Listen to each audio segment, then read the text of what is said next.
Every hour, 24 hours a day, 7 days a week, a senior citizen is transported by ambulance to a hospital because of a fall injury. For people 65 and older, falls are the leading cause of injury deaths in Iowa and the leading cause of injury hospitalizations and emergency visits in Iowa.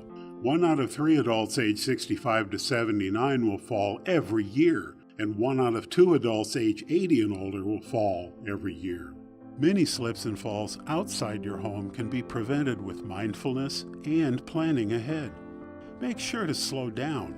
Factor at least 15 minutes into your schedule so you're not rushing to appointments and events. Be aware of your surroundings. Use handrails. Ask for assistance and check for special accommodations. Look ahead at the surfaces where you are walking to evaluate how solid your footing will be before you take a step into a new area. Shoes play a big part in preventing falls. The slickness of the soles and the type of the heels worn need to be evaluated to avoid slips, trips, and falls.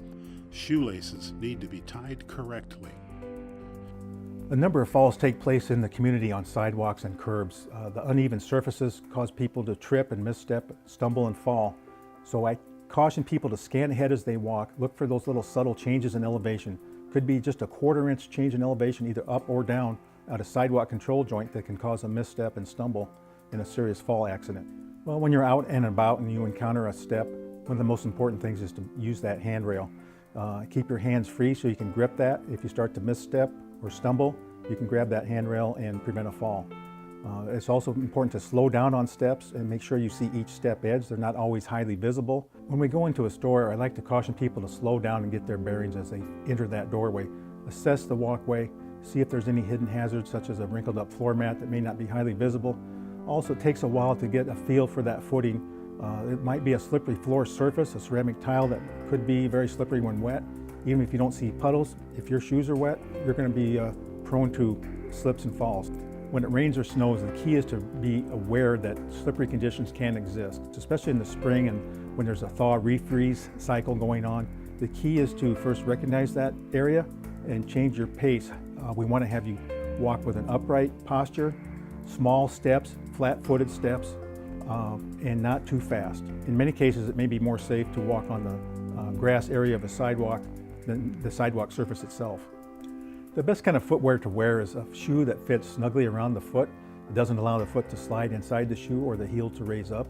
I like to see a slip-resistant outsole that has a rubber tread with many leading edges and channels to divert water from underneath the shoe. I also like to remind people to pick up their feet as they walk and not try to shuffle them. If there's an uneven surface ahead of them, if you shuffle your feet, you're more prone to trip and fall. Also, that unexpected grab of a high traction shoe on a floor may cause a stumble and fall as well.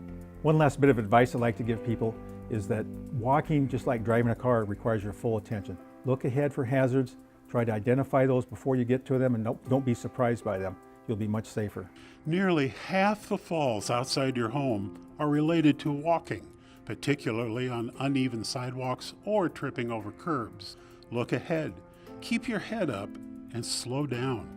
By making simple changes, you can maintain your independence and continue a happy, productive lifestyle. Be proactive and prevent a fall. For more information on fall prevention, go to lifelonglinks.org.